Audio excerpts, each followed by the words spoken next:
ये स्वाभिमान से कभी समझौता नहीं किया मैंने 26 साल बिताया भाजपा में, लेकिन अपनी शर्तों पे कभी स्वाभिमान से समझौता नहीं किया। हमारा संगठन था वो अब गिरोह का रूप लेता, तो बीजेपी में मैं चापलूस बन जाती तो मैं कब का पद पा गई रहती। अतीतों की भीड़ में घुटन महसूस होती है। तो ये जो हमारे तथाकथित सम्राट चौधरी ऐसे बड़े नेता के रूप में आप देख रहे हैं बिहार, राजद से लाके आपको अध्यक्ष बनाना पड़ रहा है, इससे बड़ी शर्म की बात बिहार भाजपा के लिए क्या आ गए।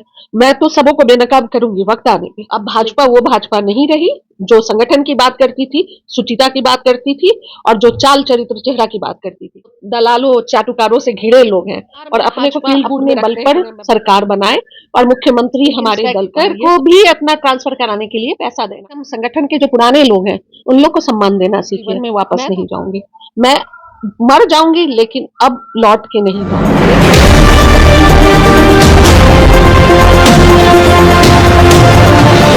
डीके चैनल में आपका स्वागत है। मैं डीके जी हूँ और मेरे साथ मौजूद हैं विनीता मिश्रा जी, जो भाजपा के फायर ब्रांड नेत्री थी। अब वो जनसुराज में चली गई।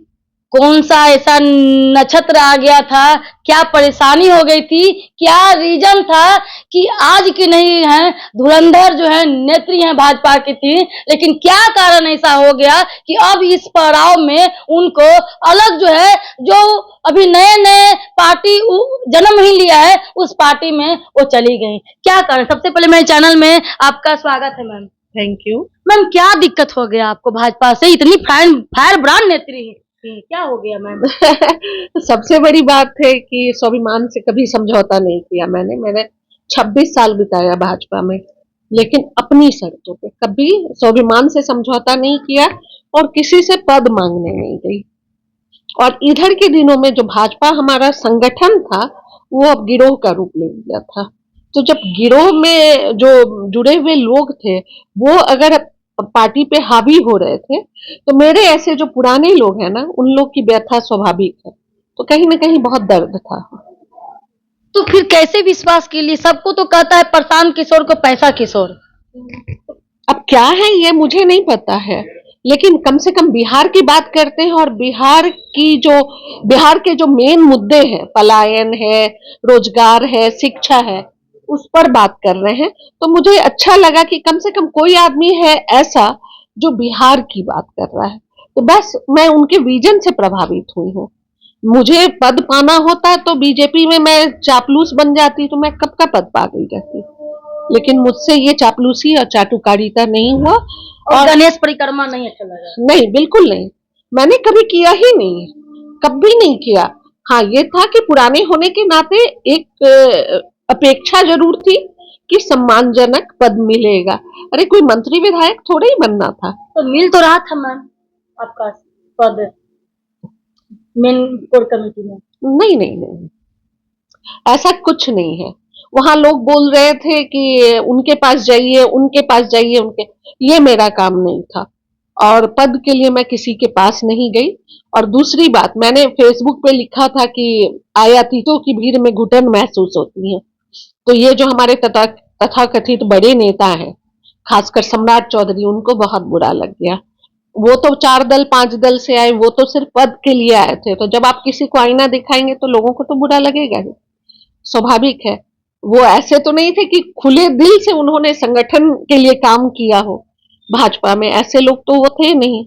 आपकी मजबूरी हो सकती है, दल की मजबूरी हो सकती है, आप जाति देखते हैं, समीकरण देखते हैं, या पता नहीं सम्राट चौधरी ऐसे बड़े नेता के रूप में आप देख रहे हैं बिहार में। मैं ऐसा नहीं मानती हूँ। आपका एक एक कार्यकर्ता नेता है अगर आप उसे अवसर दें तो। क्या ऐसा टर्निंग पॉइंट कब लगा ऐसा कि हमको जो है उतना दिन का जो है किया हुआ हम छोड़ देना चाहिए, अब इसको जो है रिजाइन मार देना चाहिए, त्याग देना चाहिए? हाँ, कब लगा ऐसा टर्निंग पॉइंट? कब? नहीं, ये तो इधर के कई सालों में मैं घुट रही थी, जो यानी कि घुटन हमेशा मतलब कि इधर 4-5 साल से होते आ रहे था। बिल्कुल बिल्कुल। जो जिस तरह का आचरण अब पार्टी में दिखने लगा था, कब से? जब से वो, और हाँ, वो उनके आने और मतलब थोड़ा उससे पहले से ही हो रहा था कि जो राजद से जुड़े लोग थे, आपके पास आप बोलते हैं हम 14 करोड़ कार्यकर्ताओं की पार्टी है, आपके पास बिहार में कोई ऐसा चेहरा नहीं था, आपको राजद से लाके आपको अध्यक्ष बनाना पड़ रहा है। इससे बड़ी शर्म की बात बिहार भाजपा के लिए क्या होगी कि आपको राजद से, आप जंगल राज के लिए लड़ते रहे हैं और आप उस दल से लोगों को लाके आप अध्यक्ष बना रहे हैं पार्टी का। तो मुझे ये स्वीकार्य नहीं था। अभी भी जो है मैम जो है आपकी पार्टी जो है याद करती है, आपकी नहीं याद करती, आपको नहीं याद नहीं करती है, आपके कामों को याद करती है। बिल्कुल, जो अच्छे कार्यकर्ता हैं, सच्चे कार्यकर्ता हैं, जिन्होंने मेरा काम देखा है, जिन्होंने मेरी ईमानदारी देखी है, मुझे पता है, सब मुझे प्यार करते हैं। तो मुझे ऐसा नहीं लगता है या और लोगों को जो है नहीं लगता है कि जो सम्मान, जो इज्जत, जो प्रतिष्ठा भाजपा में मिलती है वो कहीं और दल में मिले। नहीं मिले, मुझे अब उसका परवाह नहीं है, लेकिन स्वाभिमान से मुझे समझौता नहीं करना था और मैं बस सम्मान की भूखी थी और कुछ नहीं। लेकिन उस दल का कल्चर बदल गया है, इतने गंदे लोग उस दल में आ गए हैं। मैं तो सबों को बेनकाब करूंगी वक्त आने पे, लेकिन अब मुझसे नहीं रहा जा रहा था। तो आने वाले तो ब्रांड नेता जो हैं सम्राट चौधरी हैं, क्या कुछ कहेंगे उनके बारे में? मैं उन्हें अपना नेता नहीं मानती हूँ। वो होंगे, पार्टी उन्हें मानती होगी, मैं उन्हें नेता नहीं मानती हूँ, क्योंकि मैंने उनका इतिहास देखा है, तो मुझे सब पता है। और आप जब किसी का इतिहास जानते हैं ना, तो आपके लिए अगर वो आदमी सही नहीं है तो वो सम्मानीय हो ही नहीं सकता। इतना अच्छे काम करती है मैम, लग रहा है कि देख रहे हैं कि आप जो है एक आंखों से जो मतलब कि एक झलक रहा है, एकदम पूरा आंसू आ गए आपके जो है। तो मतलब ठीक है, कार्यकर्ता आते हैं जाते हैं या बहुत अलग संगठन से जो है जुड़े हैं, से कौन आ रहे हैं ये महत्वपूर्ण है। सबसे बड़ी बात है कि कौन आ रहे हैं, किस तरह के लोग आ रहे हैं, आपको ये देखने की जरूरत है। क्या वो आपके संगठन को खोखला नहीं कर रहे हैं? इस पर सवाल उठता है और बार बार उठेगा। अब भाजपा वो भाजपा नहीं रही जो संगठन की बात करती थी, सुचिता की बात करती थी और जो चाल चरित्र चेहरा की बात करती थी। वो सब कुछ भाजपा का बदल चुका है। कब से कब किसके आने जब से आपको कैलाशपति मिश्र जी थे और सुशील मोदी जी जब थे, तो कम से कम संगठन में एक ईमानदारी दिखती थी। इधर के जो लोग हैं भेड़ चाल के शिकार, जो दलालों चाटुकारों से घिरे लोग हैं और अपने को फील गुड में रखते हैं कि नहीं मैं बहुत बड़ा नेता हूं, ऐसे कोई नेता नहीं बनता है। नेता बनने के लिए ईमानदारी जरूरी है और दिल से काम करना जरूरी है। एनडीए कह रही है कि इस बार 225 के पार, क्या कहिएगा? मुझे तो नहीं लगता है, ग्राउंड रिपोर्ट तो कुछ और कहता है। जब हमने काम किया है और हम जानते हैं इनके विधायकों को, इनके मंत्रियों को और बहुत सा जानते हैं, नस नस से वाकिफ। हाँ बिल्कुल बिल्कुल, तो वो तो सामने आएगा ना। ये तो पब्लिक को डिसाइड करना है, वो जाति पे देते हैं वोट कि सच्चाई पे देते हैं, ईमानदारी पे देते हैं या चोरों को बनाते हैं, ये उन पर डिपेंड करता है। एक बात तो अफसोस तो मैम रही गया है कि अपने जो है एक जो है धुरंधर जो है कार्यकर्ता को मैंने खो दिया, इस तरह से बचा नहीं पाए, है ना। किसी न किसी को तो कहीं ना कहीं के तो खटके गए। जो आपने 26 साल, एक 26 साल जो जवानी का उम्र बीत जाती है, एक 26 साल अपने संगठन को आपने दिया क्या? बिल्कुल मैंने दिया और बहुत ईमानदारी से दिया। और मतलब मैं चाहती थी कि संगठन मजबूत हो और अच्छे लोग जुड़े हैं और हमारी ताकत ऐसी बने कि बिहार में भाजपा अपने बल पर सरकार बनाए और मुख्यमंत्री हमारे दल का हो। ये सपना मेरा सपना रह गया और शायद आज की जो भाजपा है वो अभी सपना ही देखती रहेगी। क्या मन में लालसा था कि मुझे भी राज्यसभा सांसद होना चाहिए था? बिल्कुल नहीं। या एमएलसी बनना चाहिए था?